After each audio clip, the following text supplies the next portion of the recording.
Ladies and gentlemen, please take your seats.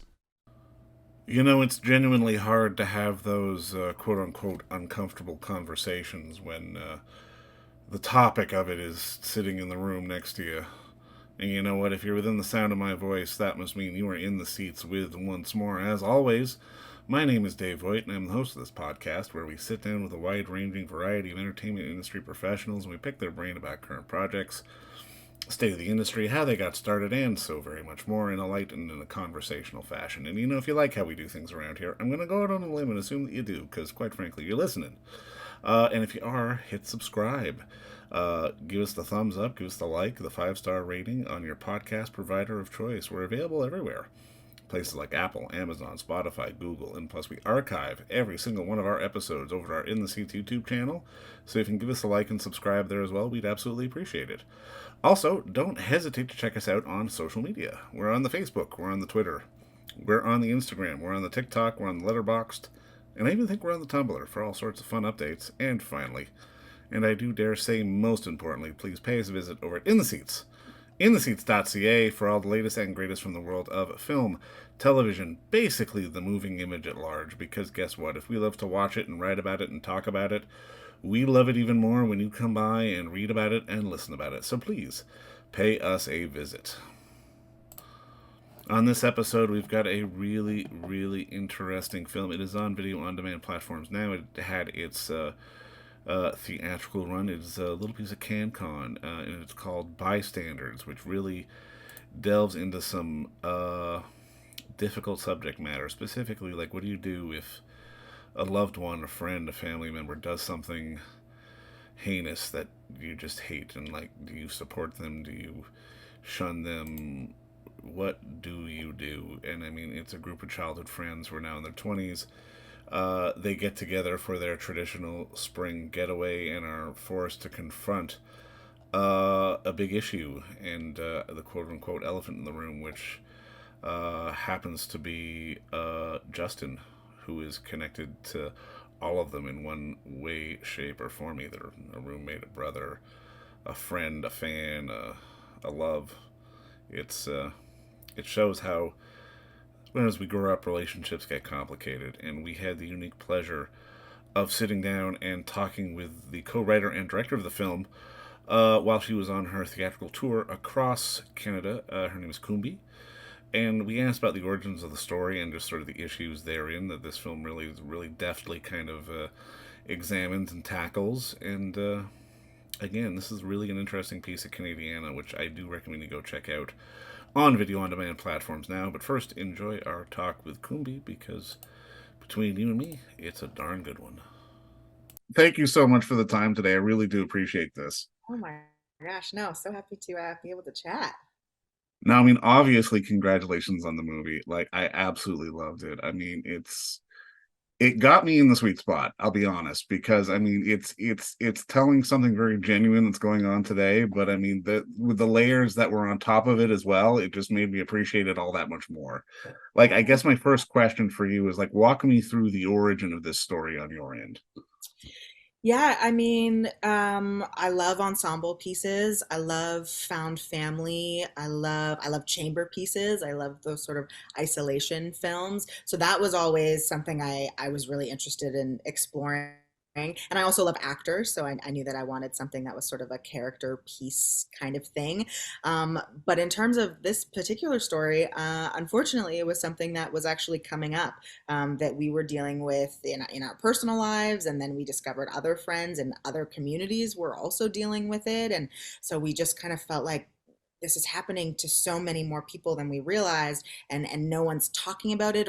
Or we're talking about it, but we're whispering about it, or something like that. And so that was sort of the original. And then obviously when the Me Too hashtag went viral, the conversation changed quite dramatically. But there was still that same nugget of, okay, now we've acknowledged that it's a problem. What are we actually going to do about it?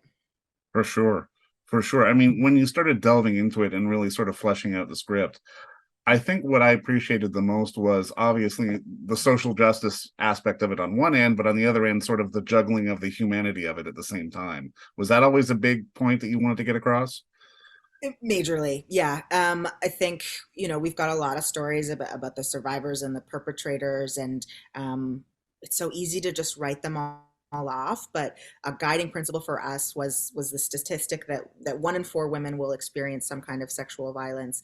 And so then our immediate question after that was, okay, well, what are the statistics of the men and the perpetrators who are creating that violence? Because if it's 1 in 4 women, then it's a much higher number than I think any of us would be comfortable with. Mm. Um, and we're always interested in not so much nuance, because we never want to, of course, we're never saying that these things are in any way justifiable or okay or any of those things.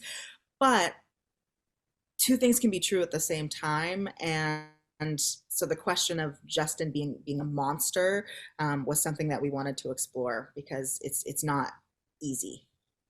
How important was it for you to have someone like Taylor sort of co-write this with you, just to give, again, not one perspective, but to give more of a nuanced, like multi-dimensional and multi-layered perspective? Yeah, I mean, exactly. Just me as a creator, my favorite part is the collaboration. So I prefer to have multiple brains in this space. So I hope to collaborate on everything that I write or do. But in terms of Taylor specifically, I think, I mean, the gender binary is disappearing in front of my very eyes, and so I want to be careful with my language. But certainly for this piece, we did say, there were sort of men and women, and it was a 50-50 split, and they were sort of on the binary. And so having Taylor and I be both, interracial, intersectional, two different genders, like Sure. all of those things, I think was so important for the script. And he would take the boy scenes and I would take the girl scenes, and then we would flip, and he would, we'd sort of approach things like that sometimes. For sure. Now, I mean, talk to me a little bit just about getting your cast together, because obviously this is a fantastic ensemble. I mean, particularly Marley, just sort of at the head of it all. She really gives a great performance. And I mean, I guess talk to me about finding the right actors for the right people, because everyone has to go through this sort of myriad of emotions from multiple perspectives. Yeah, Marley was such a find. I feel so grateful every day, honestly, that she was willing to read for us, and then was willing to take on the role. I believe it was her first feature. Well, I know it was her first feature film, but I think it might have even been her first film. Oh, wow. I think maybe she had done a couple shorts, possibly. But to go from that to a number 1 on a call sheet is a major leap, and she just absolutely took the reins, and I just think totally nailed it. In terms of casting, I knew how important the chemistry of the ensemble would be. Hilariously, I told the producer that I wouldn't cast it unless we could like have everyone in the room, and then COVID just every time every time we were close, it just another wave would come, and we just couldn't do it. And so we ended up sort of doing like a soft cast, and then having a table read. And the second everyone entered the room for the table read, we just knew that we were going to be fine. Yeah. Yeah, yeah. Just immediately the banter was happening. Everyone, there was laughter and people were connecting, and then the conversation would get really deep and then go. Yeah, it just really worked. That's fantastic. Now, I mean, I guess that dovetails into my next question. Like, what do you think made this be your first feature? Because, like you said, you have done some shorts before, but I mean, was it just sort of timing kismet, or was this the one you knew pretty early on that you wanted to try to push out to feature length?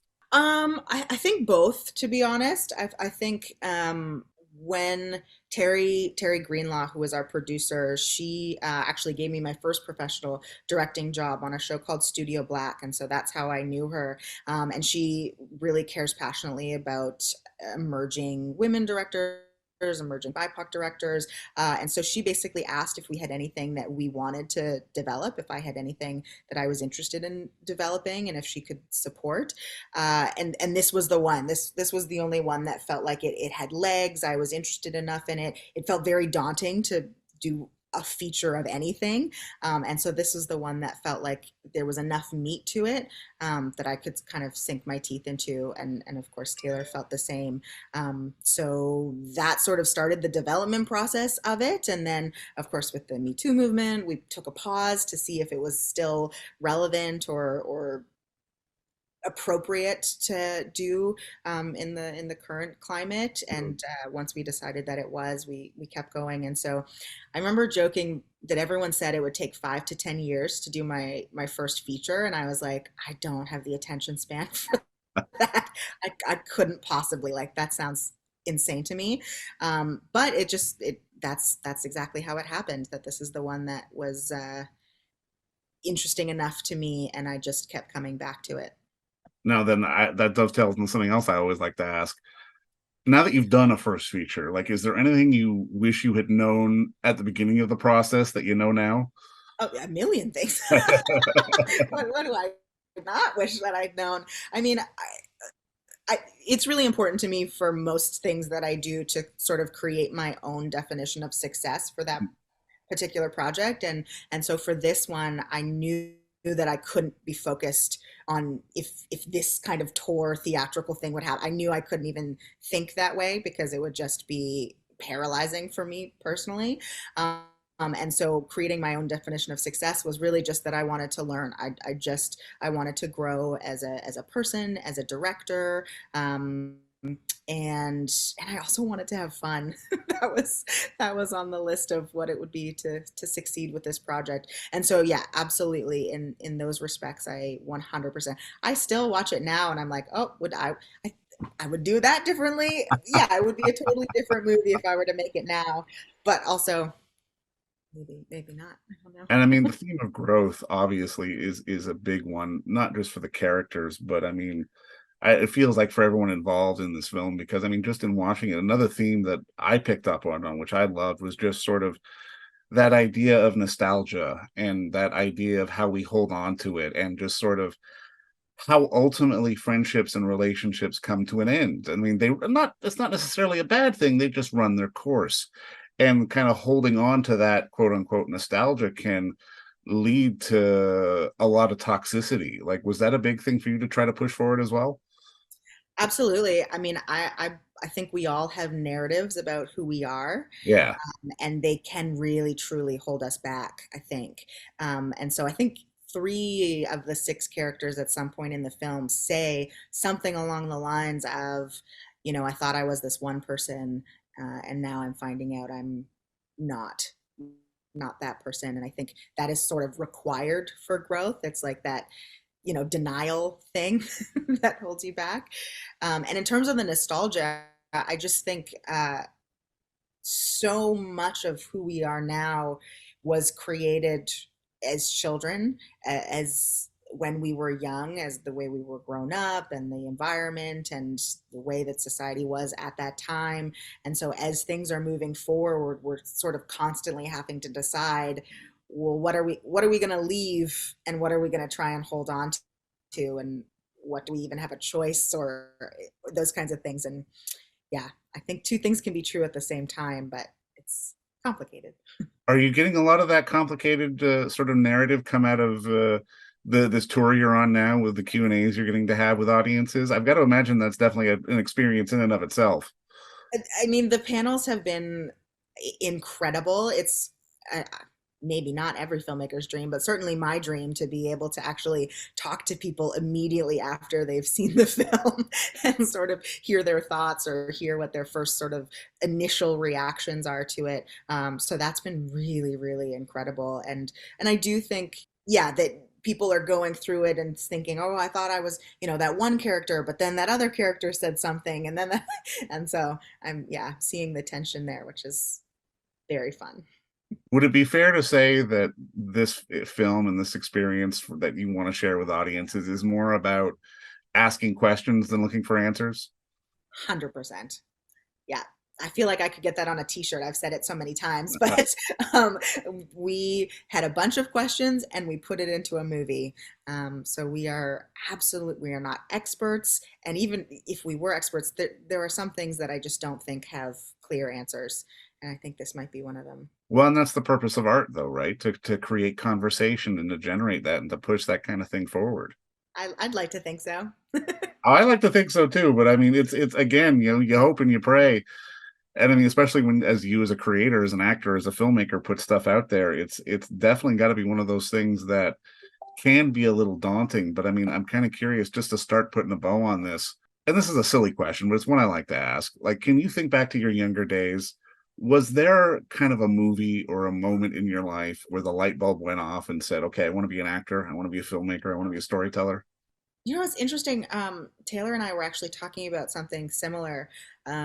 We were thinking of actor friends of ours and relating the people, like the actors that they loved the most as kids, and seeing like the way that their acting style sort of relates either consciously or subconsciously. And Taylor was a huge fan of Philip Seymour Hoffman, and someone came up to him who didn't know him at all and said that his acting reminded them of Philip Seymour Hoffman, which was of course just like the best possible thing Of that you course, could have yeah, yeah. ever heard. Like, it was a great day.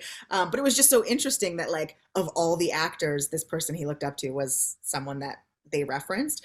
And I think for me, it was a lot of creators who basically didn't take no for an answer, and made the work themselves, and who maybe didn't do great work but then continued on and then did great work. I always love that a lot, when folks go like switch genres, or folks who weren't taken seriously then come up with something that blows everyone's mind. I don't know if that's actually answering your question, but we were just talking about this recently, so yeah, it's fascinating to me. Now, I mean, that leads to the next question then. Like, do you have more stories or more genres in you, do you feel? I would, yes, I would like to think so.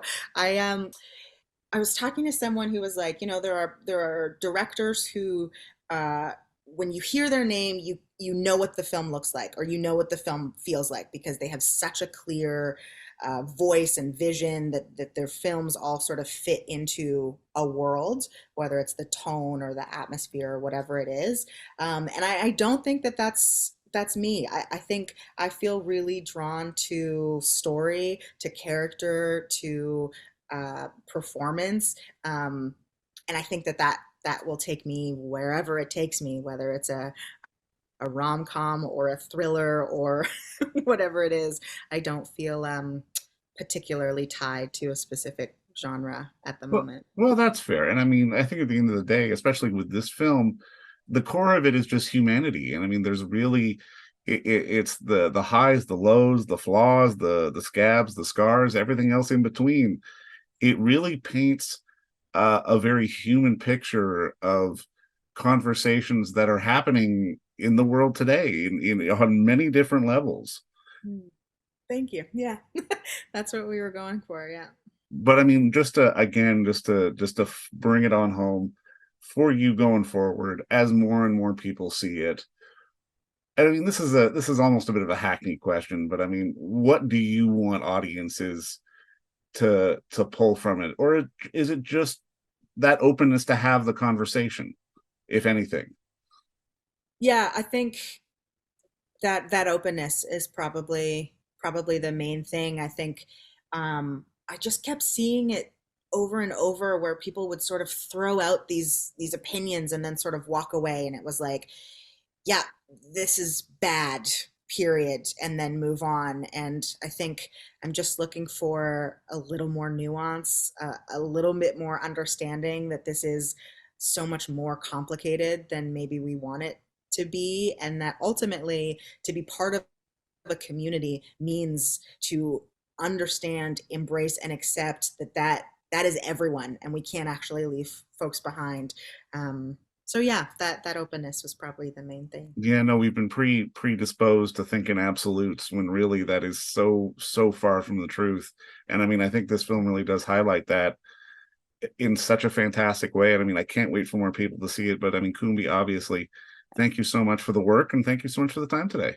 Oh, absolutely. My pleasure. Thank you for the kind words and All right. Oh, I'll let Allie come back and she can say more kind words about me or you or anybody. I don't care.